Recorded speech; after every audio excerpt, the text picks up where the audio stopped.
Abra a palavra de Deus em João capítulo 3, versículo 16. João capítulo 3, versículo 16.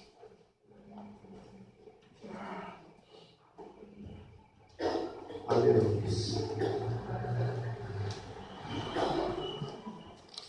Hoje é só uma folha, tá, amados?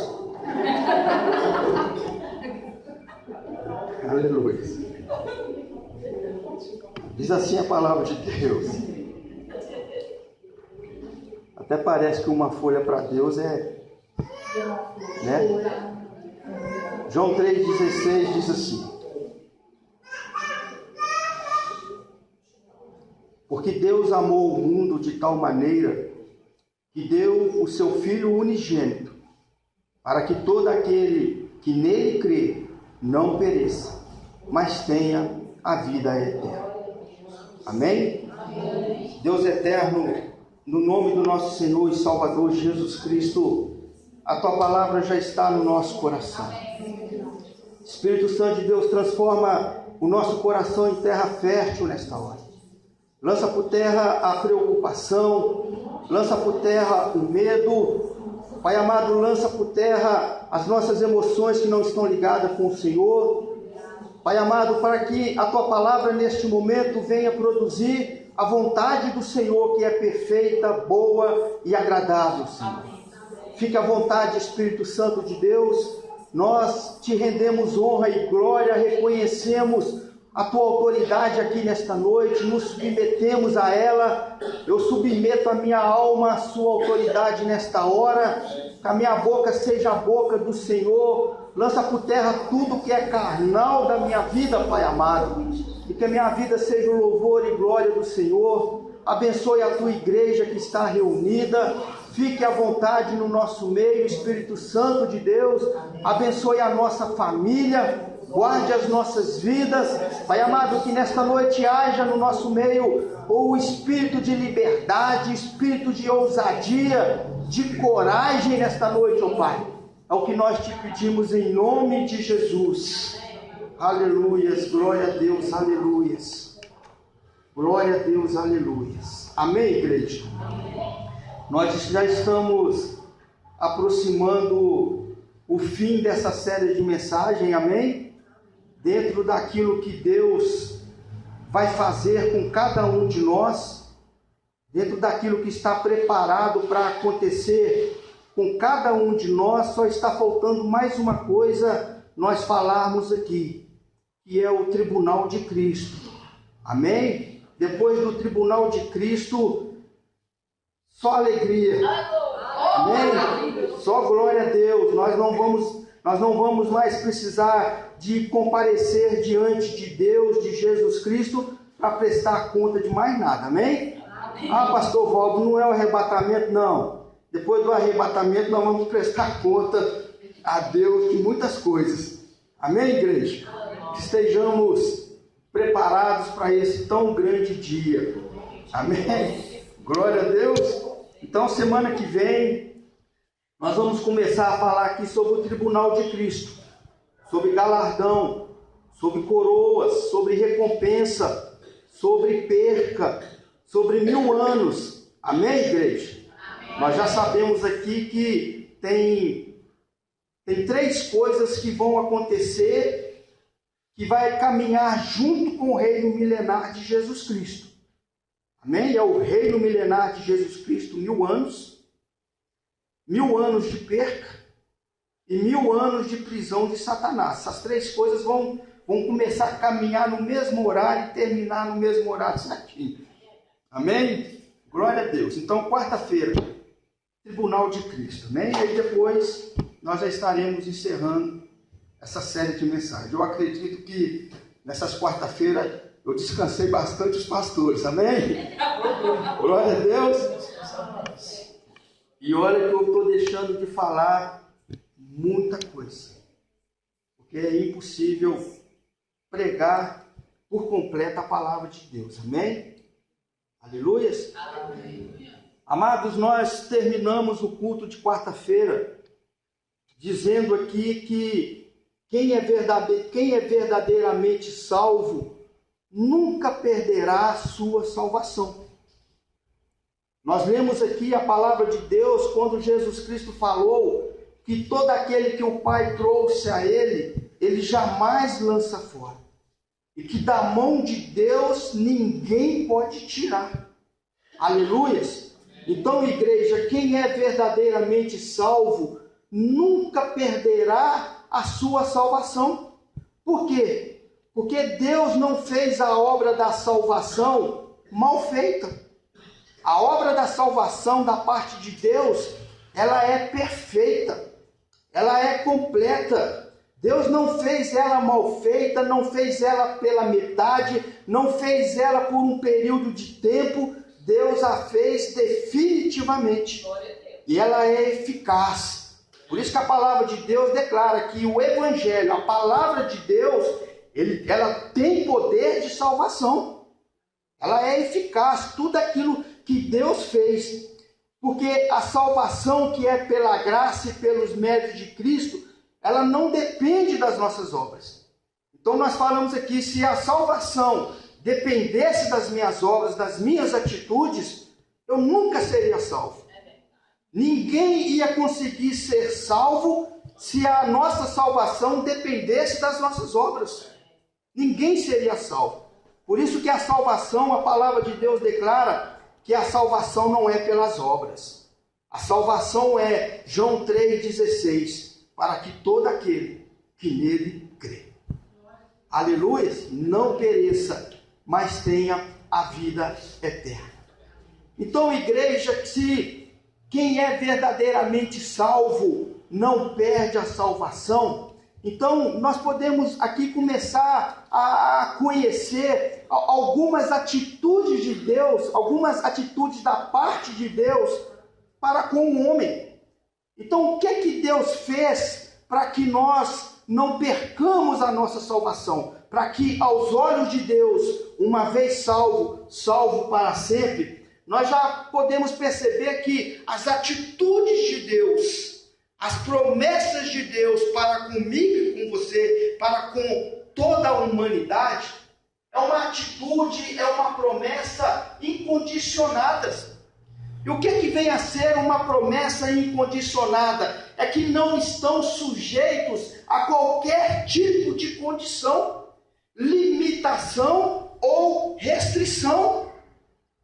Quando Deus enviou Jesus Cristo para morrer por nós, ele não fez qualquer tipo de condição. A própria palavra de Deus declara: Deus amou o mundo. Deus, ele não esperou que eu aceitasse Jesus Cristo, ou se eu declarasse que queria aceitar Jesus Cristo para enviar a salvação. Mesmo sendo eu, mesmo sendo a humanidade pecadora, Deus enviou o seu Filho amado. Ou seja, Deus, ele não fez condição nenhuma. Então, as atitudes de Deus, as promessas de Deus para com o homem, não depende de nada da nossa parte. É tudo Deus. Ou seja, não depende de limitação ou restrição. É incondicional. Deus dá pronto, mas cabe o homem receber. Aleluias. Quando cabe ao homem receber, aí já entra a promessa condicional. E essa promessa, atitude condicional, já está na minha vida, já está na vida sua. É a resposta que nós vamos dar naquilo que Deus está nos oferecendo.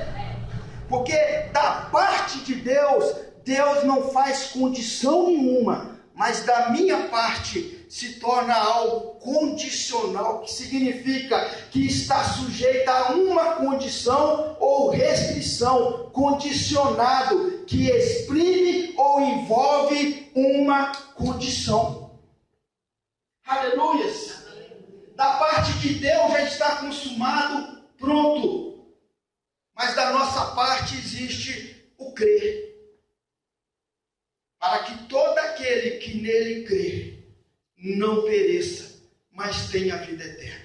Deus amou o mundo de tal maneira que enviou o seu Filho unigênito para morrer. Pronto.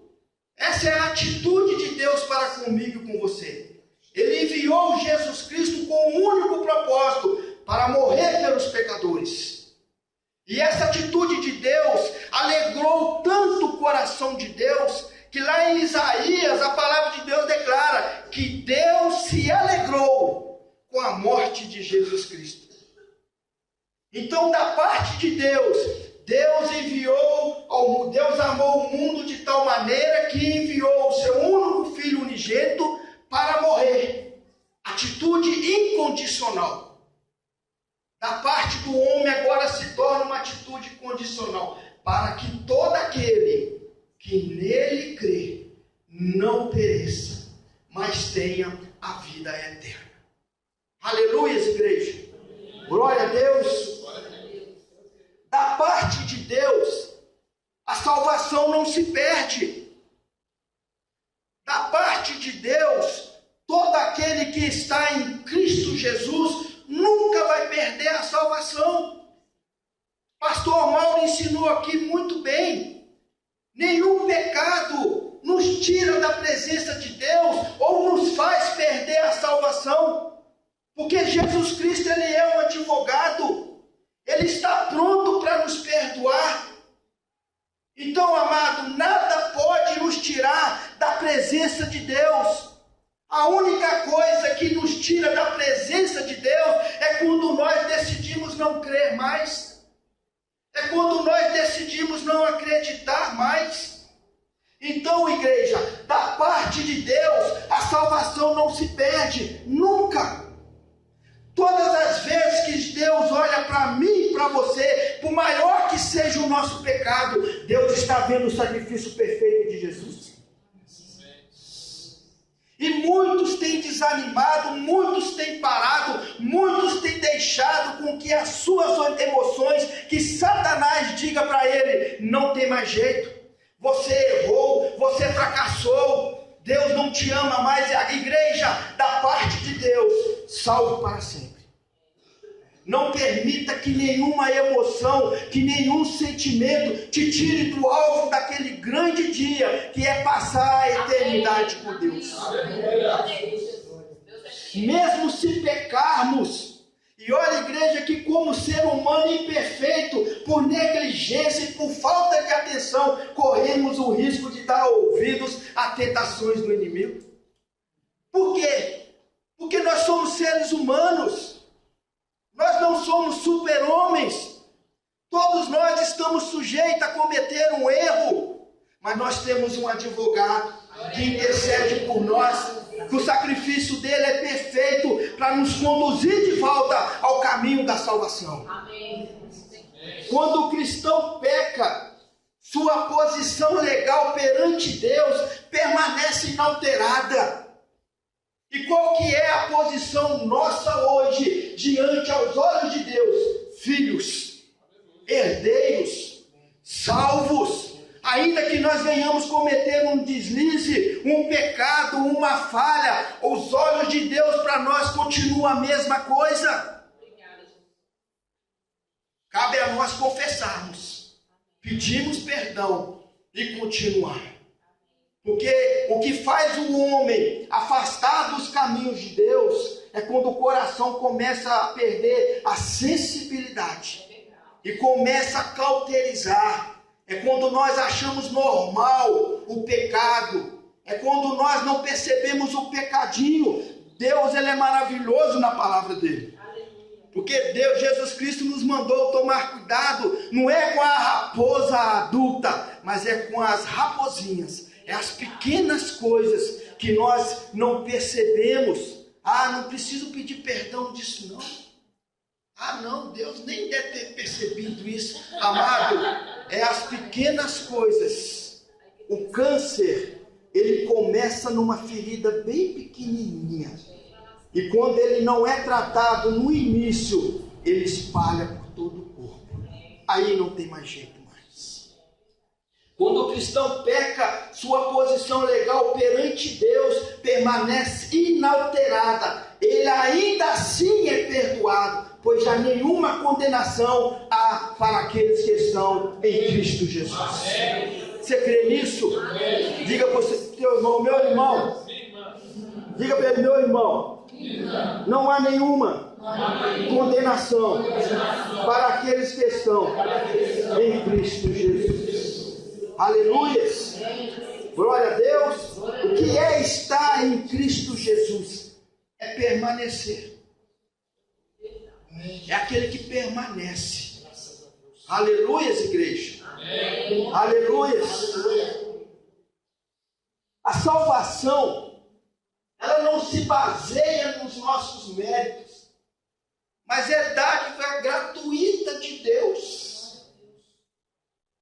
A salvação, ela não está baseada na nossa perfeição. Glória a Deus. O problema é quando nós achamos que nós somos bons demais, perfeitos demais. Não, perfeito é só Deus. Aleluia. Nós ainda vamos errar. Nós ainda não vamos nem chutar o balde, não. Nós vamos dar bicudo no balde. Mas o sacrifício de Jesus Cristo é poderoso para fazer Jesus Cristo matar o balde no peito e falar com nós. Continua. Porque não é mérito nosso. Tudo que eu posso fazer, tudo que não vai acrescentar 1 centímetro na salvação que Deus tem para mim. Porque se a salvação dependesse de mim, ou dependesse de uma atitude do homem, Jesus Cristo jamais viria. Jamais viria. É por isso, amado, que muitos estão deixando de me seguir no Facebook. Glória a Deus por isso. Eu falo mesmo, não existe outro mediador. Ninguém pode nos levar a Deus se não for Jesus Cristo. Se existisse outro mediador, e olha que Maria nasceu antes de Jesus. Se Maria tivesse condições de nos levar a Deus, Jesus Cristo não teria vindo. Se veio, é porque não tem homem nenhum que nos leva a Deus. A salvação não se baseia nos nossos méritos, mas é dádiva gratuita de Deus. Aleluias. O salvo poderá pecar e desagradar a Deus. O nosso pecado, os nossos erros, entristece o Espírito Santo. Cuidado! Porque todas as vezes que nós cometemos um erro, por maior que seja, igreja, nós estamos novamente olhando para a cruz e tentando enxergar Jesus Cristo. Estamos tentando enxergar o sacrifício de novo, algo que nunca mais vai existir. Então os nossos erros, as nossas falhas, e olha que muitas vezes, amado, quando nós cometemos um deslize, a nossa mente nos fala primeiro. Nós somos comunicados primeiro pelo Espírito Santo sobre o caminho que nós estamos andando. Muitos erros que nós cometemos, nós sabemos, nós conhecemos. O que nós precisamos conhecer é que os nossos erros entristecem a Deus, entristecem o Espírito Santo. Por esse comportamento, podemos atrair sobre nós juízos temporais de Deus, que o disciplinará. Ainda sendo salvos, ainda estando na presença de Deus, ainda que aos olhos de Deus nós somos salvos e salvos para sempre, os nossos erros não excluem os juízos de Deus sobre as nossas vidas. Deus, Ele nos disciplina. Ele nos disciplina. Nós chamamos isso de fruto. Porque Deus, Ele nos traz de volta novamente para Ele. Mas o fruto Deus não quer não. O fruto é nosso.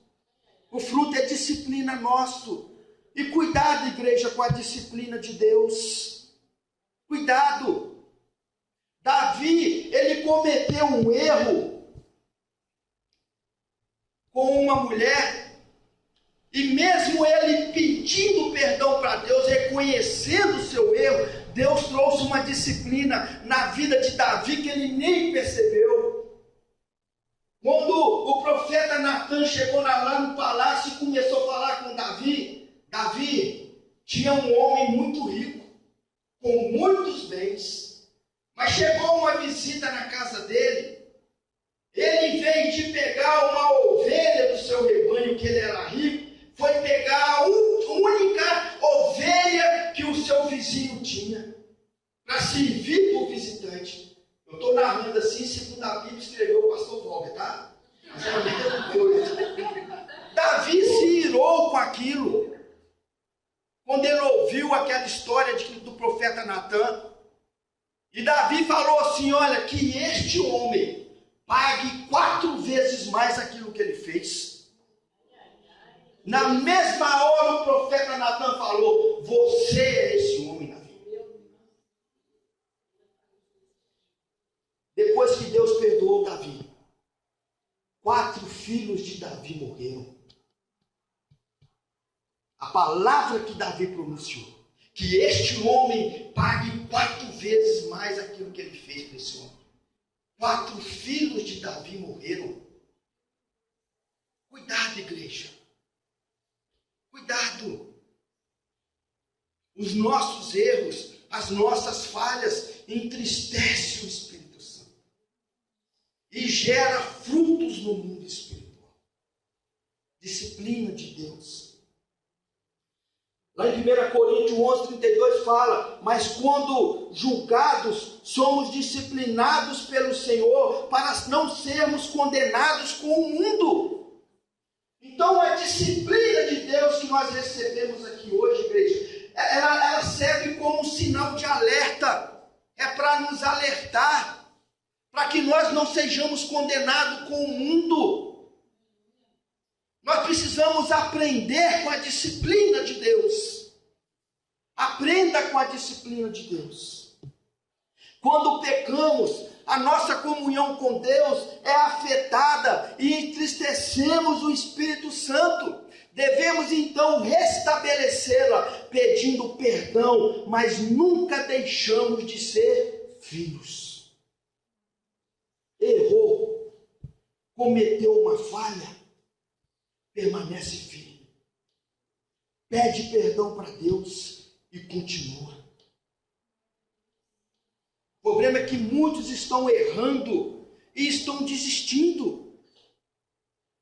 Muitos estão errando, cometendo falhas, cometendo erros. E quando vem a pressão, porque a disciplina de Deus é para nos despertar, é para nos acordar, mas eles estão achando que já está sentenciado e estão saindo das presenças de Deus. Estão deixando de crer, estão deixando de acreditar. Permanece firme, igreja. Ainda nós temos um advogado que ainda não se tornou juiz. Porque o juiz condena, o advogado defende. Porém, o Espírito Santo sempre reconduzirá o salvo a reconhecer sua real situação e retornar à comunhão com Deus. O Espírito tem falado com você? Quando você faz algo de errado, a sua mente está trazendo a sua memória, você está sentindo tristeza no coração. Quando você libera uma palavra, uma atitude, ou quando você tem algum gesto de alguma coisa, você está sabendo que está errado. Se você ainda está tendo esse discernimento, igreja, glória a Deus por isso. É o Espírito Santo falando. É o Espírito Santo mostrando o caminho certo. É o Espírito Santo tentando nos reconduzir de volta para a vontade de Deus. Quantos estão com o coração entristecido? Quantos estão com o coração duro, cauterizado, que já não estão mais ouvindo a voz do Espírito Santo? O pecado se tornou algo normal. Ele já não se comove mais com as falhas, com os erros. cuidado. Se o Espírito Santo ainda está tocando, se ainda há tristeza no nosso coração por algum erro cometido, é o Espírito Santo te dizendo: volta, volta, volta, volta. Lá em Hebreus 3, 12, 14 fala: portanto, amigos, vigiem seus caminhos, certifiquem-se de que não haja nenhuma descrença maligna rondando e que possa desviá-lo do caminho, afastando-se do Deus vivo. Essa palavra é para crente. Pois, enquanto ainda é o hoje de Deus, vigie um ao outro para que o pecado não os adormeça. Se pudermos manter a firmeza no ponto em que começamos, é o bastante para estar com Cristo por todo o caminho. Em outras traduções diz: porque nos tornamos participantes de Cristo, se retivermos firmemente o princípio da nossa confiança até o fim. Aleluias! Apostasia. Apostasia é apartar. Termo grego definido como decaída, deserção, rebelião, abandono, retirada ou afastar-se daquilo a que antes se estava ligado. O ímpio não comete isso aqui não. Apostasia, ela só acontece na vida daquele que conhece a palavra de Deus. Apostasia significa o abandono e a negação da fé, ou seja, a negação daquilo que se crê, ou melhor, que se cria anteriormente. Olha esse irmão para mim aí. Fica de pé, irmão Alex. Dá aqui o último que eu ouvi uma palavra de pau, caiu do morto. Isso não vai acontecer aqui não, amém, igreja? Glória a Deus, aleluia. Apostasia, igreja, o abandono da fé, o deixar de acreditar naquilo que cria, o deixar de acreditar naquilo que conhecia. De uma forma bem simples, apostasia na Bíblia é a negação do ensino bíblico, é o afastamento das pessoas da vontade de Deus. É aquilo que nós falamos aqui várias vezes, amado. Não é a palavra de Deus que tem que submeter a minha vontade. É eu que me submeto a ela. Se é a palavra de Deus, eu não posso escolher aquilo que eu acredito e aquilo que eu não acredito. Não posso. E quando eu leio isso aqui, olha, de uma forma bem simples, apostasia na Bíblia é a negação do ensino bíblico, é o afastamento das pessoas da vontade de Deus. Hoje muitos não querem congregar mais não. Para que ir na igreja? Para que ir na igreja? Hoje eu posso servir Deus na minha casa. Onde é que está escrito isso na Bíblia? Antes mesmo de existir o templo de Deus, Abraão foi até Melquisedeque, o sacerdote. Deus, ele mandou Moisés construir um templo. Porque Deus, ele via a necessidade de um referencial. Davi, ele ia à casa de Deus e se alegrava em ir à casa de Deus. Jesus Cristo nunca saiu de dentro do templo de Deus. Ele sempre ia na casa de Deus. Os discípulos, depois que continuaram, ele sempre ia na casa de Deus. Mas hoje não. Hoje ninguém quer congregar. Hoje ninguém mais quer ir na igreja. porque acha que não precisa congregar, afasta dos princípios bíblicos.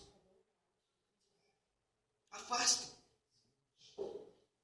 A apostasia acontece quando a pessoa renega a sua fé e deixa para trás tudo aquilo que cria, abandonando totalmente a filosofia de vida pautada na palavra de Deus. É para crente. É para quem conhece a palavra de Deus. Mas tudo isso fruto de quê? Dos pequenos pecados. Das coisas que o mundo diz para nós que é normal. Não tem nada a ver. A mesma coisa que Satanás usou para falar com Eva. Está tudo bem. Deus não vai levar em conta. Diz, vocês não vão morrer. Hoje o mundo diz para nós, está tudo bem. É tudo normal. Não tem nada a ver. Aleluia. Glória a Deus. Aleluias, aleluias, aleluias. Apostasia, ela envolve dois aspectos distintos, que embora estão relacionadas entre si. A primeira é a apostasia teológica, a rejeição de todos os ensinos originais de Cristo e dos apóstolos ou de alguns deles. 1 Timóteo 4:1. Mas o Espírito expressamente diz que em tempos posteriores alguns apostarão da fé, dando os ouvidos a espíritos enganadores e a doutrinas de demônios. Em outras traduções fala que esse tipo de crente vai procurar pastores que vai dizer aquilo que eles querem ouvir. Mas os princípios bíblicos permanecem inalterados. Aleluia. Graças a Deus. Permanece apostasia teológica, rejeição de todos os ensinos originais de Cristo. É a vontade de Deus expressada na Bíblia. E Deus não muda. Deus nunca vai suportar a minha vida. Ele vai aprovar. Suportar não. Mas muitas coisas na nossa vida Deus está suportando por causa da misericórdia, por causa da longanimidade. Mas o desejo de Deus é que nós sejamos aprovados. Amém. Suportar é uma coisa, aprovar é outra. E só vai reinar com Cristo aqueles que foram aprovados. Aqueles que foram aprovados. Apostasia teológica. A segunda coisa é a apostasia moral. É a hipocrisia instaurada no coração de determinados indivíduos que professam por meio de suas palavras que creem em Deus, no entanto, nega com as suas obras. Apostatar moralmente é desviar-se do caminho ou caminhar desleixadamente. É o nosso testemunho de vida, igreja. É o nosso testemunho. Apostasia moral, como nós somos conhecidos lá fora. Lembra que nós falamos aqui na quarta-feira? Nós devemos pregar a palavra de Deus, mas nós devemos adubar a palavra que nós estamos pregando. E como eu adubo a palavra que eu prego? O meu testemunho. Porque eu tenho que mostrar para aquela pessoa que eu estou evangelizando, falando de Deus, que eu vivo a palavra. Ela vai olhar para a minha vida e tem que ver diferença. Ela tem que ver na minha vida aquilo que eu estou pregando. A palavra de Deus fala que Jesus Cristo pregava com a sua vida, com o seu testemunho. Apostasia moral. Conhecemos a palavra de Deus. Somos teologicamente conhecedores da palavra de Deus. Mas quando passa para a nossa atitude, como está a igreja? Como está a nossa atitude? Porque muitas vezes nós achamos apostasia é sair da presença de Deus. Não. A apostasia também é mesmo estando na igreja e não estar vivendo a palavra de Deus. O bom é que nós estamos aprendendo isso. Ainda dá tempo, ainda que a trombeta não tocou. Amém? Porque muitos estão pregando, muitos estão dando dízimo, muitos estão, através daquilo que ele está fazendo, realizando sinais e maravilhas. Mas esses muitos são aqueles que vão gritar: Senhor, Senhor, em teu nome eu fiz isso. Mas é a apostasia moral, porque Jesus Cristo declara: apartai-vos de mim, vós que praticais iniquidade. E o que é iniquidade? É fruto do meu comportamento, é fruto do meu testemunho. A iniquidade não vai vir por eu conhecer a palavra de Deus. A iniquidade vai vir no meu manifestar, no meu falar, no meu expressar, no meu pensar. Porque antes a lei apontava para uma atitude concreta. A pessoa tinha que ser pego no ato do erro. Hoje não. Hoje não precisa do ato, do concretizar, não. Do físico, não. Hoje a graça fala, é no coração. É no pensamento que só Deus sabe. Apostasia. Ah, pastor Valdo, a apostasia moral está na minha atitude. Naquilo que nós estamos pensando aí agora no nosso coração. É isso que Deus conhece. Aleluia. E Provérbios fala sobre tudo que se deve guardar. Provérbios 4, 23. Guarda o seu coração, porque dele procede fontes da vida.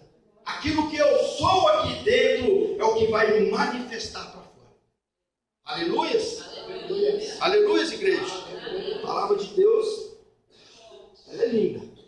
Lá em Isaías 29, 13 fala: por isso o Senhor disse, pois que este povo se aproxima de mim, e com a sua boca e com seus lábios me honram. Olha só, conhece quem é Deus, mas tem afastado para longe de mim o seu coração, e o seu temor para comigo consiste em mandamentos de homens aprendidos de cor. Aleluias. Glória a Deus, aleluias. Os passos que levam à apostasia são: primeiro, o crente, por sua falta de fé, deixa de levar plenamente a sério as verdades, exortações, advertências, promessas e ensinos da palavra de Deus. O que é fé? É o firme fundamento daquilo que nós pedimos, que mesmo que ainda não existe, mas nós temos a certeza que vai acontecer. Aleluias! Nós já ensinamos aqui que fé é o firme fundamento. Se é um fundamento, é a minha fé. Então, se eu estou posicionado naquilo que eu acredito, igreja, ou eu vou estar firme confiando, ou não. Porque é resultado da minha fé. E muitas vezes, amado, a apostasia começa aqui. Porque nós buscamos a Deus uma resposta, nós pedimos a Deus uma solução, e Deus não age no meu tempo, Deus age no tempo dele. E nós deixamos de acreditar. Nós perdemos a nossa fé. Nós deixamos de confiar no Senhor. A apostasia, ela começa assim. É quando nós deixamos de acreditar. Eu fui orar para minha sogra que estava com um diagnóstico de sangue, de câncer. E eu disse para ela assim: o que a senhora quer que eu ore? É em cima da sua fé que eu vou orar agora. Ela falou comigo assim: olha, se Deus quiser curar, amém. Mas se Ele não quiser também, amém. Eu falei assim: não vou orar para a senhora, não.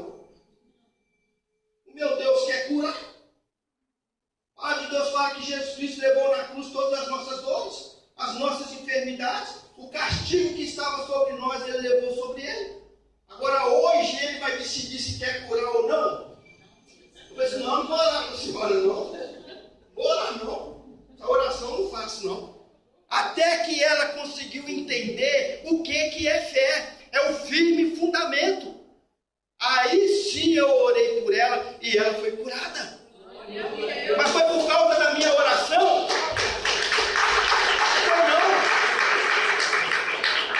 Não foi por causa da minha oração, não.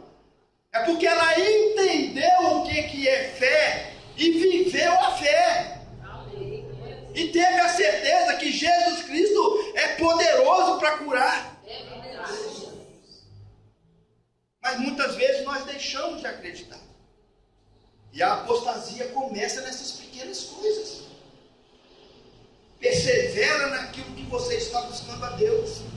Ainda que não aconteceu, permanece firme. Porque se Ele prometeu, vai acontecer. Permaneça firme. Segunda coisa, quando as realidades do mundo chegam a ser maiores do que as do reino celestial de Deus, o crente deixa paulatinamente, aos poucos, pouco a pouco, pausadamente, de aproximar-se de Deus através de Cristo. Ou seja, amado, é quando as coisas do mundo estão nos chamando a atenção. É quando nós damos mais visão para as coisas que o mundo pode me dar, amado, porque é mais fácil no mundo. Vocês acham que é mais difícil no mundo? Não, o mundo está com um prato cheio para nos oferecer. Mas não são frutos que glorificam a Deus. Então a apostasia, ela começa também quando a realidade do mundo chega a ser maiores do que a do reino de Deus. É as coisas fáceis, é o atalho, é aquilo que não precisa pagar preço. É aquilo que não precisa mais esperar. A orar para quê? Se eu posso conseguir isso? As coisas do mundo. Lá em Tiago 4,4 fala: adúlteros e adúlteras, não sabeis vós que a amizade do mundo é inimizade contra Deus? Portanto, qualquer que quiser ser amigo do mundo, constitui-se inimigo de Deus. Apostasia, os passos que levam à apostasia. O crente por sua falta de fé. Segundo, quando as realidades do mundo chegam a ser maiores do que a do reino celestial de Deus. Aleluias. Terceiro, por causa da aparência enganosa do pecado, a pessoa se torna cada vez mais tolerante do pecado na sua própria vida. Um dos piores enganos que existe na vida do ser humano é achar que Deus não está vendo. Porque muitas vezes, igreja, nós fazemos coisas erradas e não acontece nada. É engano nosso. É a longanimidade de Deus. Ah, eu não sou dizimista e estou prosperando. Cuidado, é engano. Porque se a palavra de Deus fala que se verá a diferença daquele que serve ao Senhor e daquele que não serve, vai existir a diferença. É longanimidade de Deus. Cuidado, é Deus dando corda para ver se você pensa, medita em Deus e volta para o caminho certo.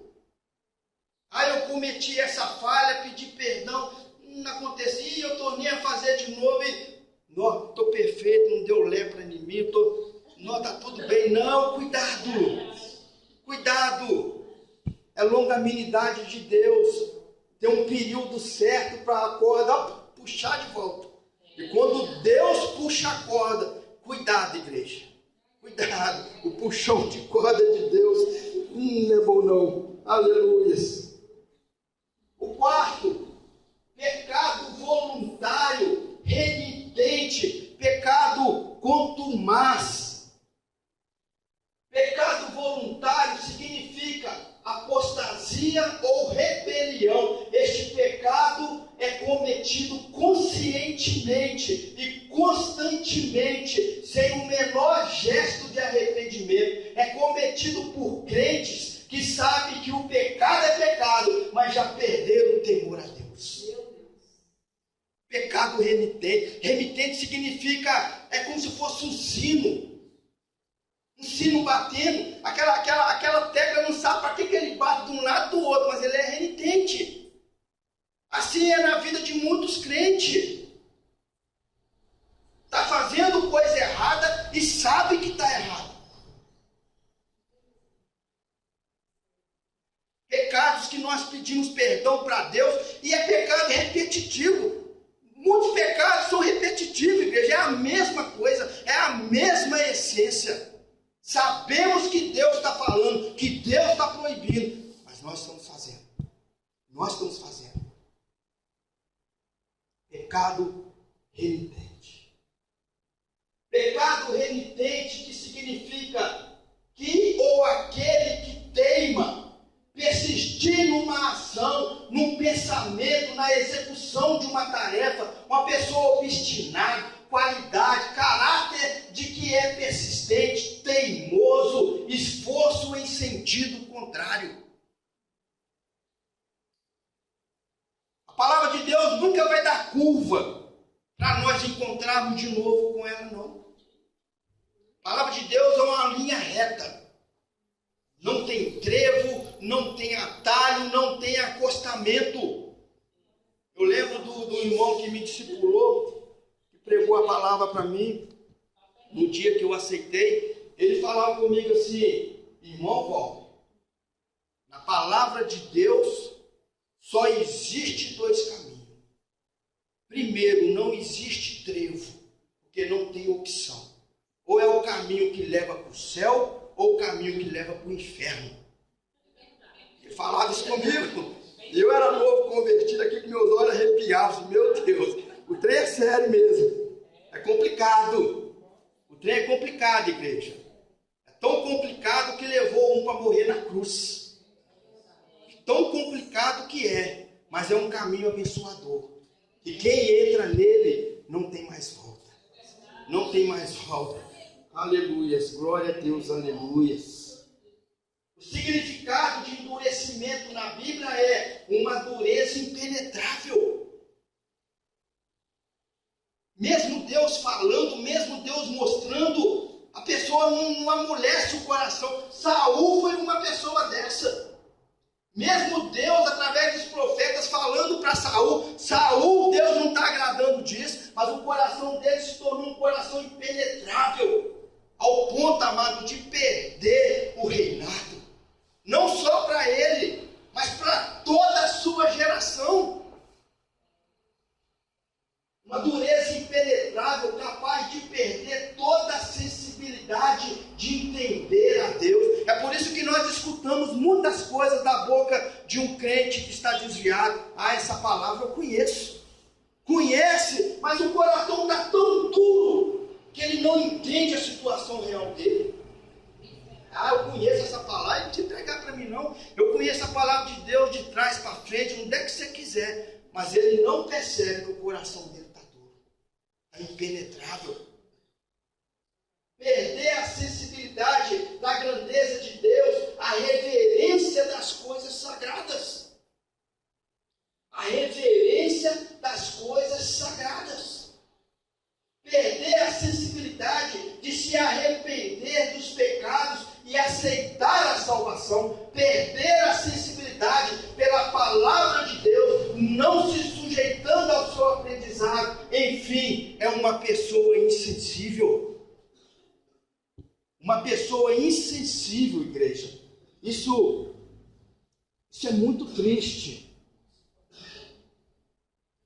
Muito triste. Se o nosso coração entristece quando nós presenciamos pessoas desse jeito, agora imagina Deus. Mas isso não vai impedir do toque da trombeta. Muitos teólogos, e nós já podemos perceber isso através da Bíblia, nós estamos vivendo a misericórdia de Deus ao longanimidade de Deus. A mesma longanimidade que nós vamos achar lá em Gênesis, quando Deus disse para Abraão: Abraão, a sua geração, os seus descendentes, vai ficar 400 anos como escravo no Egito, porque a maldade dos cananeus ainda não se completou. Deus deu 400 anos de misericórdia na vida dos cananeus, para que vê se eles arrependessem. E manteve o povo dele 400 anos como escravo, esperando um povo se arrepender, igreja. Nós estamos vivendo a longanimidade de Deus. Quando o relógio de Deus começar a girar de novo, ai daquele que ficar aqui, igreja. Ai daquele que ficar aqui. Nós já estudamos, igreja, tem um pouquinho de paciência comigo, amém?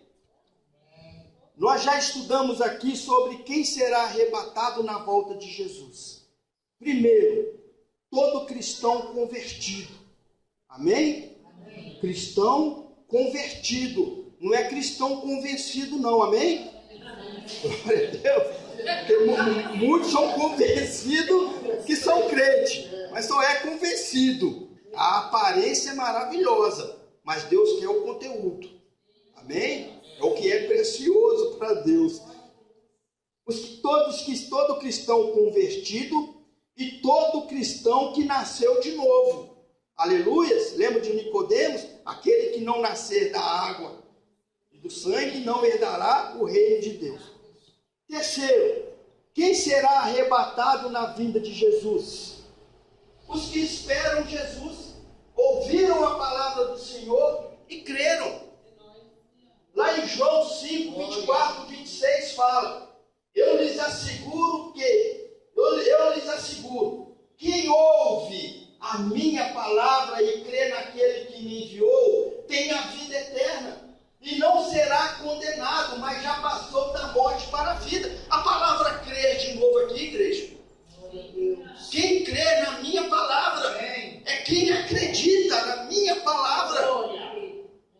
Eu lhes afirmo que está chegando a hora, e já chegou, em que os mortos ouvirão a voz do Filho de Deus, e aqueles que a ouvirem viverão. Nós estávamos mortos por causa do pecado, mas ouvimos a palavra de Deus e vamos viver, igreja. Amém. Vamos viver.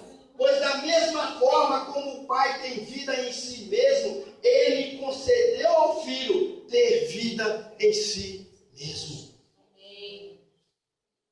Chamar. Quem ouve significa chamar. Vem de uma raiz muito primitiva, significando ouvir, escutar e obedecer. Então nós podemos, eu lhes asseguro que quem ouve, ou quem escuta, ou quem obedece a minha palavra, aleluias. Na escola bíblica dominical nós ensinávamos muito aqui, igreja. Se tem uma palavra que está chamando a atenção na Bíblia, corre para saber o significado dela, porque é mais profundo. É mais profundo. Quem crê, ou seja, quem obedece. Então já não é mais só quem ouve. Ouvir é uma coisa. É por isso que a palavra de Deus ela é repetitiva numa coisa. Quando a palavra de Deus fala que ouve e ouvir a palavra de Deus. Essas duas palavras lá em Romano ela é repetitiva. Ouve e ouvir.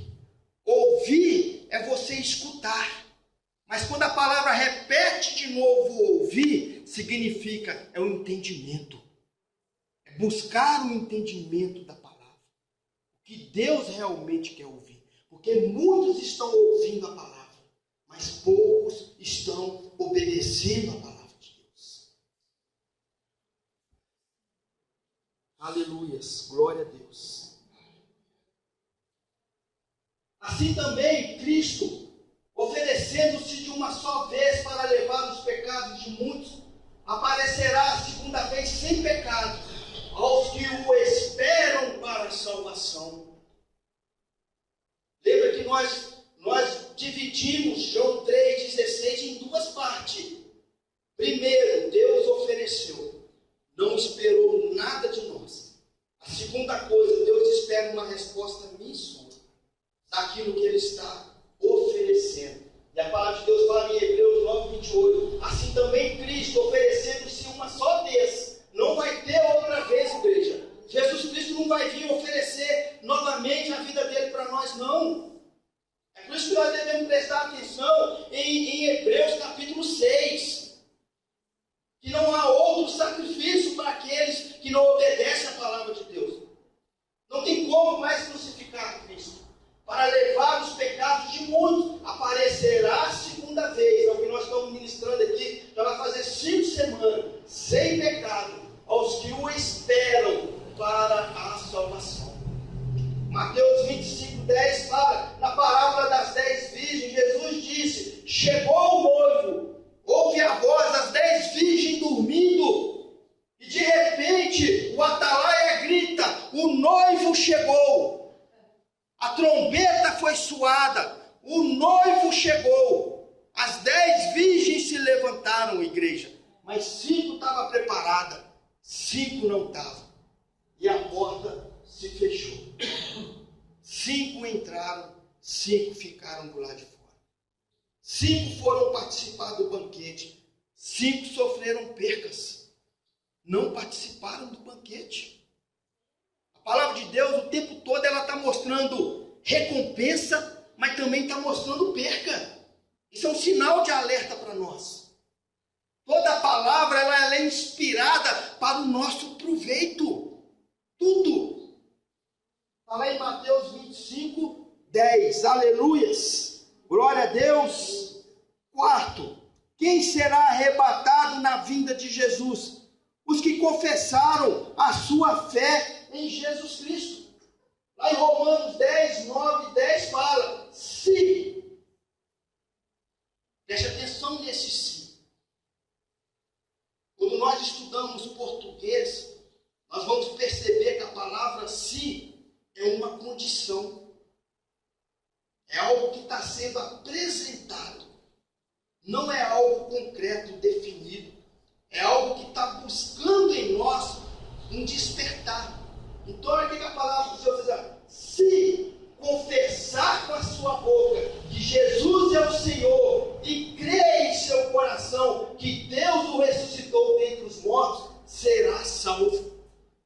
Se confessar, se crer, pois com o coração se crê para a justiça e com a boca se confessa para a salvação.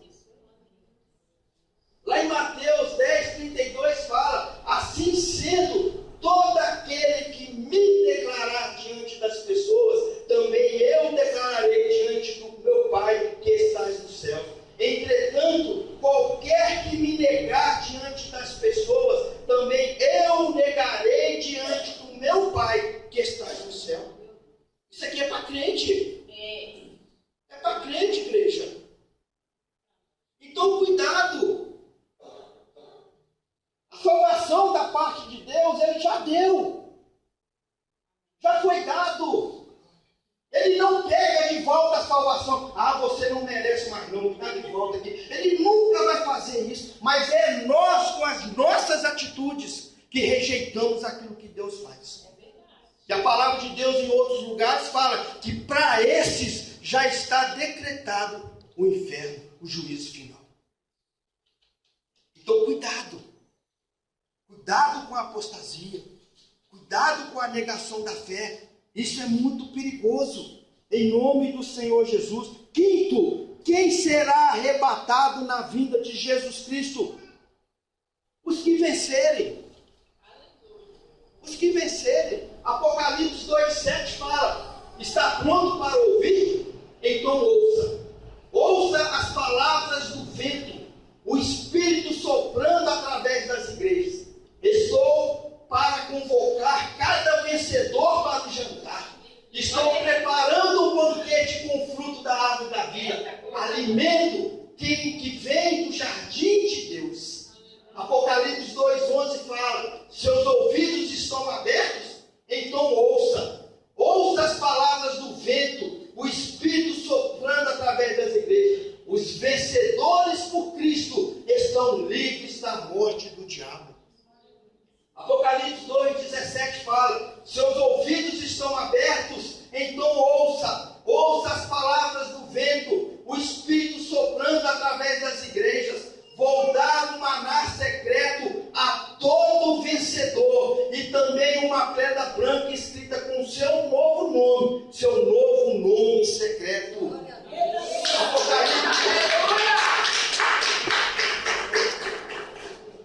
Apocalipse 2, 26, 29 fala: esta é a recompensa que tenho para todo vencedor, para aquele que se apega à verdade, recusando-se a desistir. Vocês vão governar as nações. O rei pastor em vocês governa com firmeza de um cetro de ferro, e a resistência das nações será frágil como um vaso de barro. Esse foi o dom que meu Pai me deu e que passo a vocês, e com ele a estrela da manhã. Seus ouvidos estão abertos, então ouça as palavras do vento, o Espírito soprando através das igrejas. Apocalipse 3, 5, 6 fala: os vencedores vão marchar no desfile triunfal e terão um nome escrito no livro da vida para sempre. Vou liderá-los e apresentá-los pelo nome ao Pai e aos seus anjos. Seus ouvidos estão abertos, então ouça as palavras do vento, o Espírito Santo soprando através das igrejas. Apocalipse 3,12: vou fazer de cada vencedor uma coluna no santuário do meu Deus e dar-lhe uma posição de honra permanente. Então vou escrever em vocês o nome das colunas, o nome do meu Deus, o nome da cidade de Deus, a nova Jerusalém que desce do céu e meu novo nome. Apocalipse 3, 20 e 22. Olhe para mim, estou batendo a porta. Se você ouvir meu chamado e abrir a porta, vou entrar e jantar com você. Os vencedores vão se sentar comigo vão se sentar comigo à cabeceira da mesa, assim como eu, depois de vencer, tomei um lugar de honra ao lado do meu Pai. Esse é o meu presente aos vencedores. Seus ouvidos estão abertos, então ouça as palavras do vento, o Espírito soprando através das igrejas. Aleluia!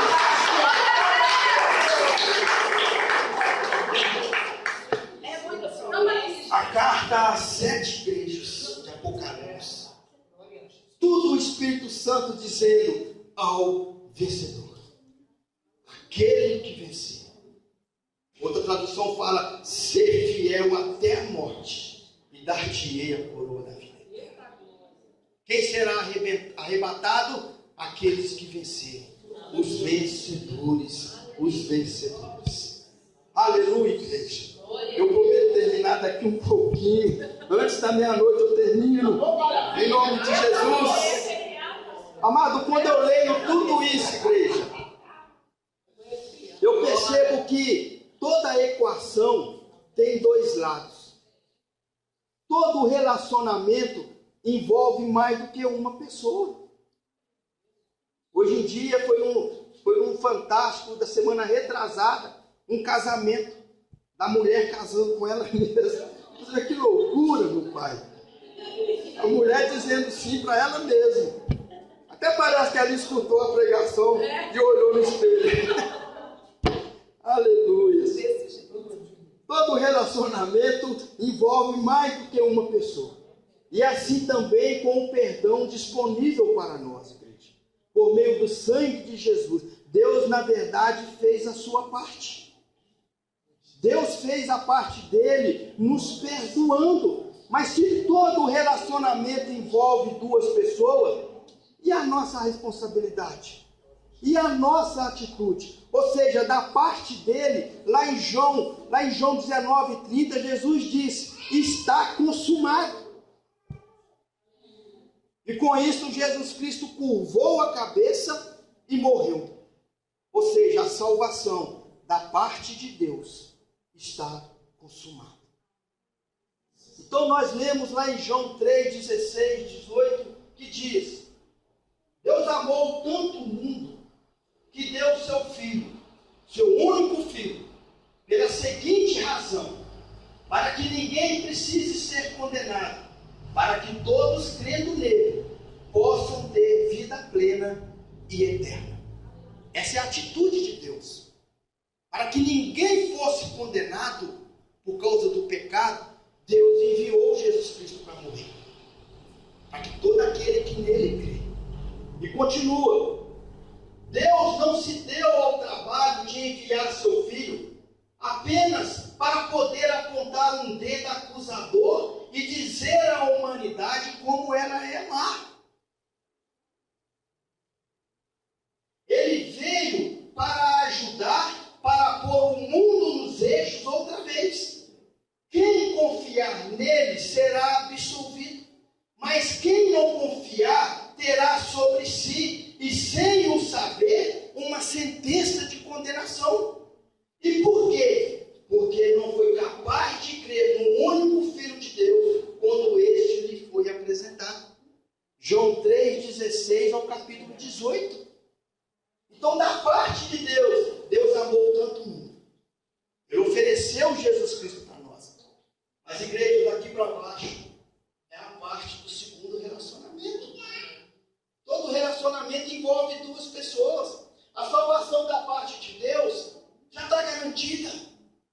Nada que eu faça vai fazer Deus mudar de ideia. Ele já liberou. Agora, da minha parte, cabe eu receber. Cabe eu receber. Pastor Silas, quando ele esteve aqui uma vez, ele pregou sobre a tradução da Bíblia, que estava sendo traduzida na língua de uma tribo lá na África. Não sei se os irmãos lembram disso. E o missionário traduzindo a Bíblia na linguagem daquele povo, quando chegou na palavra crer, não se achou uma palavra conhecida na língua daquela nação que pudesse traduzir a palavra crer. O missionário não conseguiu. E quando o tradutor olhou aquilo, o membro da tribo, palavra crer, o que significa isso? Ninguém aqui conhece o que é a palavra crer. Aí o missionário começou a trazer palavras, traduzindo a palavra crer em algo que ele pudesse entender. Aí ele falou assim: tem uma coisa que você pode colocar. Aí o missionário ouviu, aí a palavra lá ficou assim: olha, Deus amou tanto o mundo que deu seu Filho, seu único Filho, pela seguinte razão: para que ninguém precise ser condenado, para que todos, aí entrou a tradução, que se lança sobre os seus braços, não pereça, mas tenha a vida eterna. Aí nós aprendemos aqui que o tempo inteiro Deus está assim. Deus está assim para cada pecador, pastor Mão, de braços abertos, esperando que o pecador se lance nos braços dele. Jesus, glória. Deus já está, a salvação já está aqui. Mas cabe a nós nos lançarmos no braço dele. Eu ia chamar o pastor hoje aqui para ficar de braço aberto e eu lançar sobre ele. Eu fiquei com dó dele. Vou fazer isso você não, pastor. Aleluia. Pastor Horta é mais forte. Aleluia. Glória a Deus. Todo aquele que se lança nos braços de Jesus, igreja. O Dicionário Internacional de Teologia do Novo Testamento, na literatura clássica grega, com referência a pessoas, a palavra crer significa pisteu, que significa obedecer. Obedecer. Para que todo aquele que o obedece não seja condenado e passe a ter a vida eterna. Percebe que o sentido de João 3,16 é muito mais profundo? É muito mais profundo. Salvação é um evento do passado que proporcionou a nossa reconciliação com Deus em Jesus Cristo. salvação é um evento do passado. Antes mesmo de nós nascermos, já estava decretado em Jesus Cristo a nossa salvação. Antes mesmo do homem pecar, igreja, o cordeiro já tinha sido imolado. Antes mesmo de Adão e Eva comer o fruto, o cordeiro já tinha sido morto. Antes da fundação do mundo. Deus é maravilhoso, igreja. É um evento presente, nossa transformação contínua, a imagem de Jesus, ou seja, nossa constante metanoia, arrependimento, expansão de consciência e mudança de mentalidade. A salvação é algo que foi feito no passado, mas ela tem que ser feita no presente. Ela tem que se cumprir no presente. É a nossa mudança de vida. É a nossa forma de viver. A nossa forma de pensar. A noiva que vai se encontrar com Jesus Cristo é uma noiva virgem. É uma noiva virgem. Preste atenção, amado.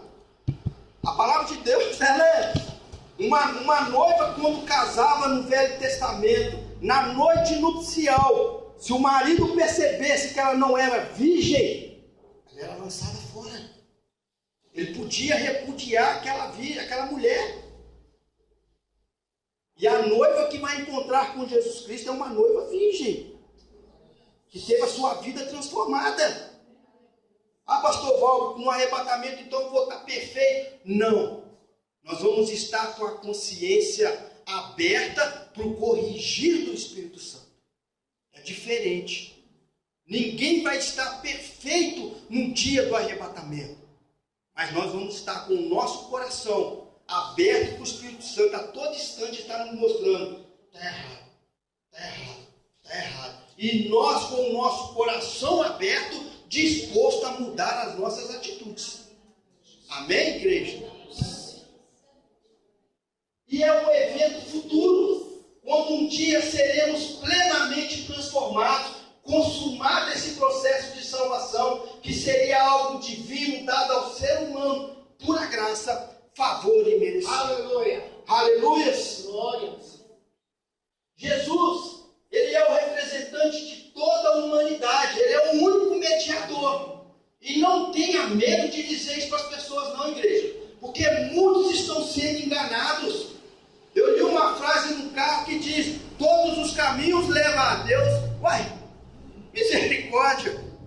Só tem um caminho que leva a Deus, Jesus Cristo. Mais nenhum. Jesus é o representante de toda a humanidade, tendo através do seu sacrifício reconciliado toda ela com Deus. E esse aspecto passado chamamos de polo objetivo da salvação. Mais para frente eu vou explicar isso.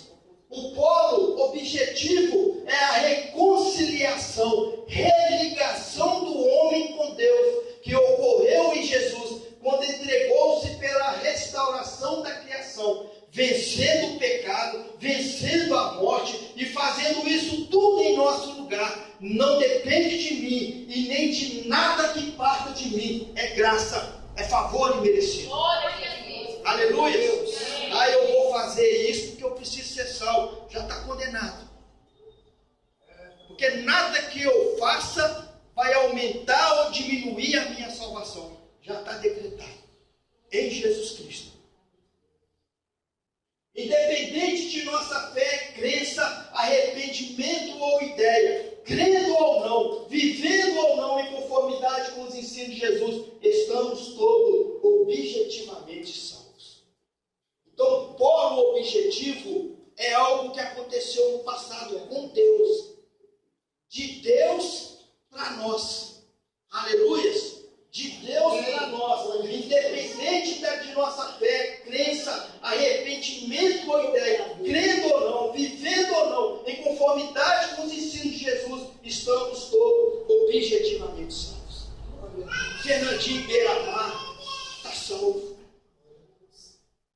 Aquele estrupador que nós assustamos, muitas vezes nós falamos, mas tem que morrer, ele está salvo aos olhos de Deus, a salvação é para ele. É por isso que muitas vezes nós não entendemos o porquê que uma pessoa faz tanta coisa errada e depois vem para a igreja. É por causa do polo objetivo. Antes dele nascer, ele já é salvo. Ele sabendo disso ou não, ele crendo ou não, ele acreditando ou não, ele ouvindo a palavra ou não, antes de eu e você aceitar Jesus Cristo, aos olhos de Deus, Deus já nos via como salvo. Porque a salvação não depende de nós. Aleluia, igreja. Aleluia. Glória a Deus. Aleluia. Nunca seremos mais salvos do que somos agora. Nunca. Se a salvação de Jesus Cristo é esse copo cheio, ele nunca vai transbordar, ele nunca vai diminuir. Nada que nós fizermos, nunca seremos mais salvos do que somos agora. A mesma profundidade do sacrifício de Jesus naquela época, que proporcionou salvação a toda a humanidade há 2000 anos atrás, é a mesma profundidade hoje. É o mesmo poder. Não fará mais nada para salvar-nos, além do que ele já fez. Ele já fez tudo o que era preciso e possível. Tudo, igreja. Nós não temos desculpa para Deus. Aí está o perigo do pecador rejeitar a Cristo, pois não haverá outro plano divino de salvação. Não haverá. Lembra que nós pregamos aqui quarta-feira muito sobre o princípio da oportunidade? Muitos que já morreram, igreja, muitos desses ouviram um dia: você quer aceitar Jesus como Salvador? Eu, por várias vezes, eu ouvi essa palavra e eu disse comigo mesmo: hoje não. Ainda não é a minha vez. Deixa eu viver mais, deixa eu beber um pouco mais, deixa eu escutar o samba mais, deixa eu viver minha vida mais. Cuidado, cuidado, aleluia, aleluia. A salvação, o atual é eterno. Lá em Efésios 3, 11 e 12 fala: foi em Cristo que descobrimos quem somos e por que vivemos. Muito antes de ouvirmos falar de Cristo e de depositarmos a esperança nele, ele já pensava em nós e tinha plano de nos dar uma vida gloriosa, que é parte do propósito geral que ele está executando em tudo e em todos. Antes mesmo de nós ouvirmos falar de Jesus, ele já nos via. Ele já nos via. Nem mais outro sacrifício expiatório terá lugar, pois o de Jesus foi perfeito e completo. Lá em Hebreus 9, 26. Em vez disso, ele se sacrificou de uma vez por todas, assumindo todos os sacrifícios no seu sacrifício, a solução final para o pecado. Aleluia, igreja. Glória a Deus. O segundo aspecto da salvação chamamos de o polo subjetivo. O primeiro é o polo objetivo, é o que Deus fez por nós. Agora o polo subjetivo diz respeito à nossa relação com o aspecto objetivo. É a nossa relação com aquilo que Deus fez. A salvação consumada na cruz por Cristo, que depende de nossa fé, de nosso arrependimento, que gerarão uma transformação em nosso ser. Então, no polo objetivo, já está tudo pronto. Mas no polo subjetivo, que diz respeito ao ser humano, depende da nossa aceitação daquilo que Deus fez. Logo, embora todos sejam objetivamente salvos, nem todos são subjetivamente salvos. E esses últimos são chamados condenados ao inferno. Mesmo Deus nos salvando, muitos não estão salvos. Muitos. Eu não estou falando do mundo, do ímpio, estou falando de crente. Estou falando de crente, igreja. Objetivamente, algo concreto, palpável e verídico. Nós vimos isso tudo na vida de Jesus. Algo subjetivamente é algo abstrato, que se separa daquilo que é considerado concreto. Aleluia.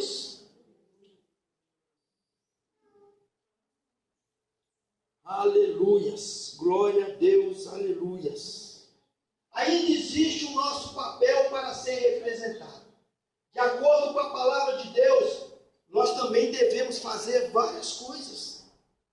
Primeiro, em um aspecto objetivo, que diz respeito a um fim que se quer atingir, Deus, a salvação de todo mundo. Toda a humanidade é salva, mas como geralmente falamos da salvação em um aspecto polo subjetivo, substituição voluntária das partes, é o aceitar essa substituição. Romanos 3:23, todos pecaram, destituídos estavam na glória de Deus. Então, amado, na parte jurídica, eu fui buscar isso aqui com um advogado, para me poder entender o que é um polo subjetivo. É uma substituição voluntária da parte. O que isso significa? Muitas vezes eu preciso fazer algo, mas aí eu deixo a outra pessoa fazer por mim e aceito o que ela faz. O que isso significa? Se Romanos 3:23 fala que eu estava destituído da glória de Deus por causa do meu pecado, então a igreja, neste momento, eu aceito a substituição que foi feita por mim. Então, quando eu aceito Jesus Cristo como meu Salvador, eu estou declarando, Ele vai me substituir. Aquilo que eu não poderia fazer perante Deus, eu aceito que Jesus Cristo fez por mim e eu acredito nele. Aleluia, igreja. Então, todas as vezes, quando nós levantamos a nossa mão e aceitamos Jesus Cristo como Salvador, nós estávamos aceitando a substituição que foi feita por Deus. Aleluia. Percebe que a salvação depende de nós? Da parte de Deus já está pronto. A pessoa que pode estar no mundo aí agora cometendo horrores, é salva aos olhos de Deus. Aos olhos de Deus ela está salva. Um polo objetivo. Mas subjetivamente ela não está. Porque ela não confessou Jesus Cristo como Salvador.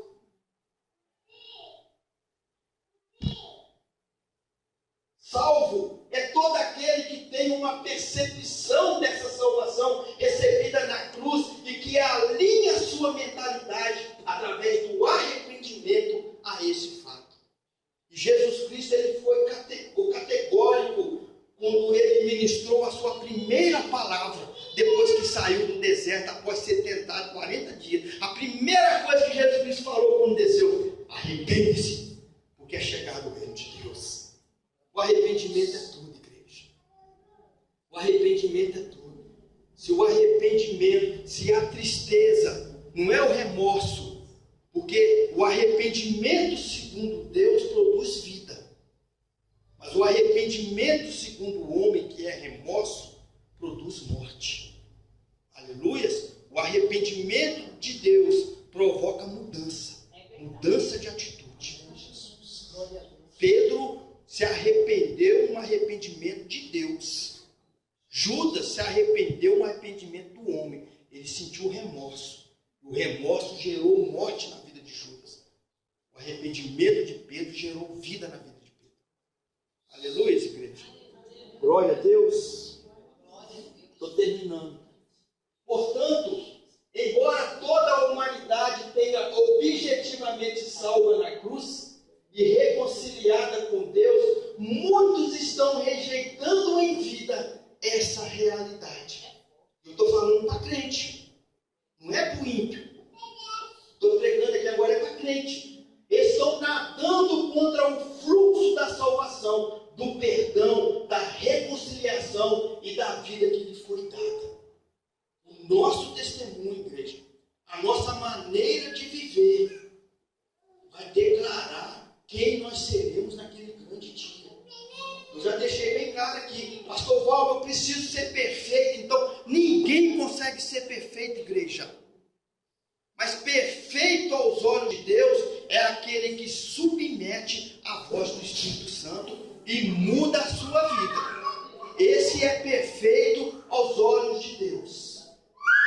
É como se Deus desse um presente a uma pessoa e esta recusasse a abrir, ou como se Deus destrancasse as celas que o prendiam e ele continuasse lá sem sair para a liberdade. Aleluias! Nós temos esse exemplo aqui na vida de Paulo, na vida de Pedro, onde as portas das prisões foram abertas, presente de Deus, e eles saíram. Aleluias! Glória a Deus, aleluias! A minha fé e o meu arrependimento não muda o que foi consumado na cruz, mas muda a minha percepção, a minha relação com esta realidade. A salvação, para ser plena, tem que alinhar esses dois polos, o objetivo e o subjetivo. É o que Deus me deu e a minha resposta naquilo que Deus me deu. Para que eu possa experimentar a salvação, não basta Cristo ter feito algo por mim. Eu tenho que viver em conformidade com isso. A palavra de Deus. Eu sou o que a palavra de Deus diz que eu sou. Eu tenho o que a palavra diz que eu tenho. Eu posso fazer o que a palavra de Deus diz que eu posso fazer. É tudo. É tudo, igreja. Uma vez que Cristo morreu por nós, fomos feitos justos diante de Deus, embora continuássemos sendo pecadores. Somos chamados a crer nessa obra feita por Cristo, e assim crendo, ou seja, assim obedecendo, passaremos por uma mudança de mentalidade e por uma expansão de consciência, que na Bíblia é chamada de arrependimento. Nós já falamos aqui que um dos principais propósitos de Cristo vir a este mundo foi para nos mostrar que um homem tem condições de viver neste mundo e não pecar. Aleluia! Ele é o nosso exemplo. Glória a Deus. Glória a Deus. A palavra "se", o dicionário presbiteriano define o "se" no substantivo como o ter o objetivo de confrontar. Então a palavra "se", ela vem para nos confrontar.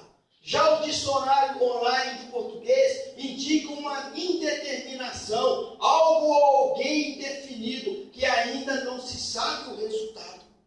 Ou seja, que espera uma atitude nossa, uma resposta nossa. Deus está esperando de cada um de nós uma resposta àquilo que Ele fez, uma resposta à palavra dEle. Ah, pastor Valdo, Jesus morreu na cruz, já me salvou, já está tudo pronto. Não. Lá em Romanos 10, 9 e 13 fala: se você confessar com a sua boca que Jesus é Senhor e crer em seu coração que Deus o ressuscitou dentre os mortos, será salvo. Pois com o coração se crê para a justiça e com a boca se confessa para a salvação. Para a salvação. Lá em 1 João 7 fala: lemos que, se porém andarmos na luz, como Ele está na luz, mantemos comunhão uns com os outros, e o sangue de Jesus, seu Filho, nos purifica de todo pecado. Mas quando é que o nosso pecado vai ser purificado? Quando nós andarmos na luz. Se andarmos na luz, como Ele andou. Nós sabemos que luz e trevas não se combinam. Não tem como coabitar na mesma casa. A luz e as trevas, igrejas. Aqui vemos que é a necessidade de andarmos na luz, se quisermos nos purificar de nossos pecados. Lá em Mateus 6, 14 e 15 fala, que diz que se não perdoarmos os que pecaram contra nós, Deus também não nos perdoará. Ah, pastor Valdo, eu já sou salvo, mas você está perdoando? Porque se você não perdoar, Deus também não perdoa. Porque a essência de Jesus Cristo ter vindo na cruz foi o perdão de Deus. Se todos os nossos pecados, vamos ver isso aqui no tribunal de Cristo. Tem uma prisão preparada para isso aqui. pecados já foram perdoados, como pode ser que Deus não nos perdoe nesse caso? Está vendo, igreja, que requer de nós uma resposta em cima daquilo que Deus fez? Deus espera uma resposta de nós. No polo objetivo, Deus já fez tudo, mas no polo subjetivo é a nossa resposta àquilo que Deus fez. Vemos novamente que o perdão não é automático, não é universal. Nova, pastor, que coisa! Vemos novamente que o perdão não é automático, não é universal. Em nossa parte do relacionamento, precisamos ser obedientes a Deus, perdoarmos os que nos ofendem e nos arrependermos dos pecados que cometemos. Pelo lado dele, ele nos dará perdão completo. Aleluia! Está pronto para o arrebatamento, igreja? Essa trombeta soar agora. Nós vamos subir ou vamos ficar felizes? Aleluia. Glória a Deus. Coloca sobre os seus pés.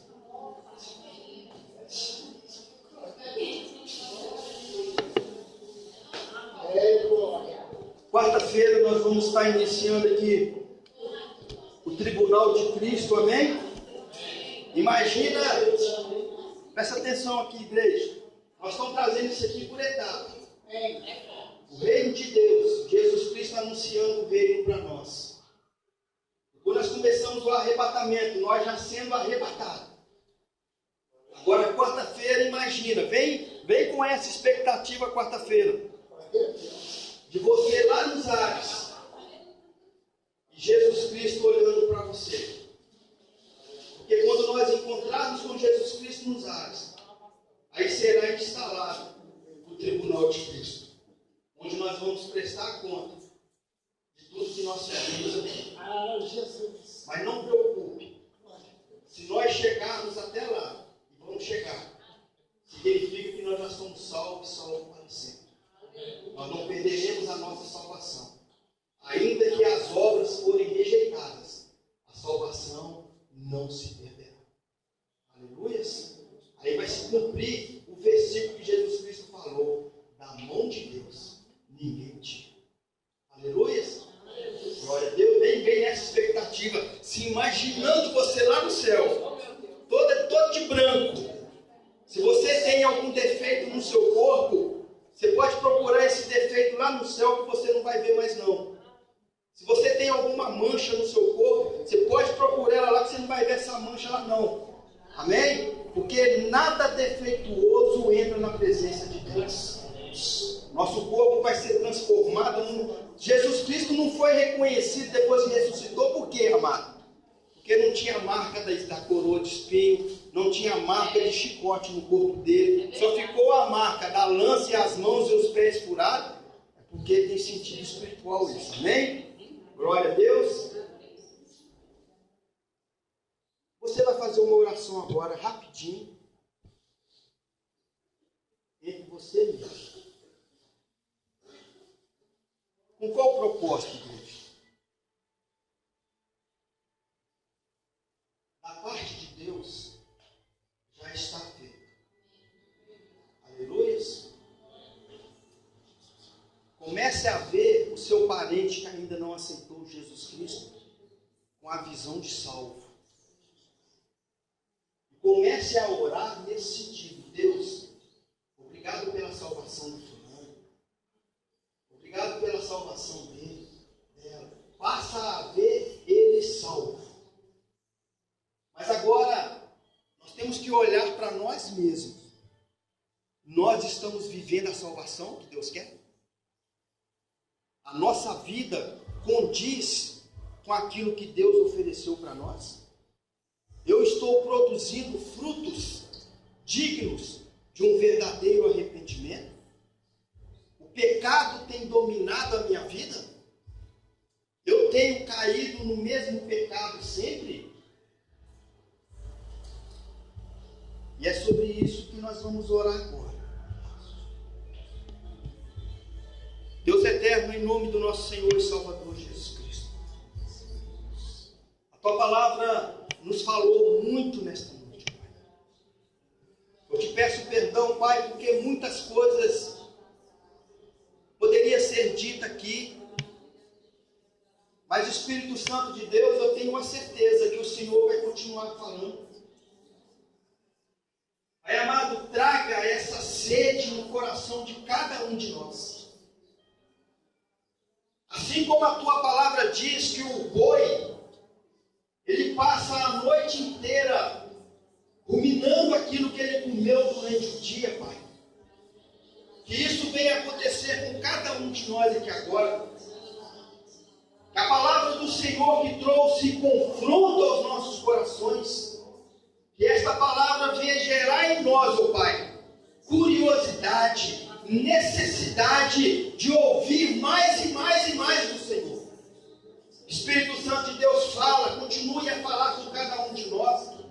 Fala, Pai eterno, fala em sonhos, fala através da sua palavra escrita, em nome do Senhor Jesus, que se cumpre a tua palavra que Jesus Cristo falou a respeito do Senhor, Espírito Santo de Deus, que o Senhor traria à nossa memória tudo aquilo que a palavra de Deus tem nos ensinado, e a tua palavra nos ensinou nesta noite. Continue a trazer essa palavra em nosso coração, em nome do Senhor Jesus.